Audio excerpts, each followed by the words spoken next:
So we're going to look at how to produce a simple design concept for the clock. I started it in pencil, but you can't see it, so I'm going to use my 0.1 fine line pen. You can use your HB pencil just to start you off. So you've got to produce a handful of these on the page. I think it's 5. So make sure you work in portrait mode. You know, don't be scared to turn the page. Make sure you turn the page so to actually assist you. So we've got to get the proportions right. So we'll start off by getting our crate, and we've talked about crates before. So again, these are faint construction. You know, the beauty of a crate, it gives us the sort of an idea of the proportions, the height, the width, the depth, depending if we're working in 2 or 3D.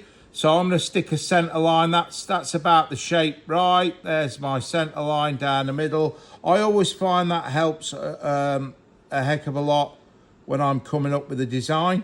Yeah, that's about right. And that centre line and that line there is where my clock motor's going to go, or the clock face. So I think what I'll do is just sort of get that circle in about right. So yeah, that's near enough there. That's about the centre. So that's where the clock face is going to actually go.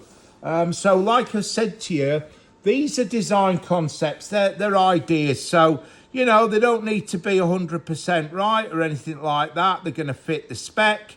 They're going to fit the brief. That's important, obviously. We don't want to design something that we know is totally useless.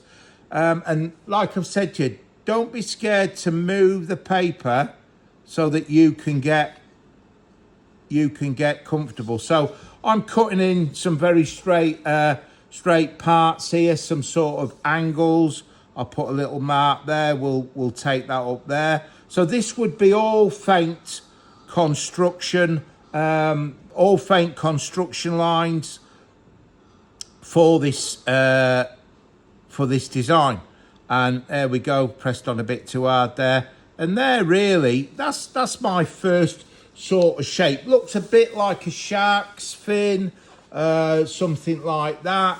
But we've got the circle, we've got the outside shape, the profile of the clock. So that's the first stage with your drawing. Like I've said to you, don't forget, move the page if you're right or left-handed.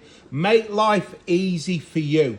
That's the secret. You've got to be comfortable, you know, hold the pencil however you're comfortable holding it, but don't be scared to turn the page. But nice faint construction lines, because when we've done 5 of these, keep them away from the borders essentially, you know, space them where you think, because we're going to need to annotate around where we've got these design concepts. Remember, faint construction. Thanks very much.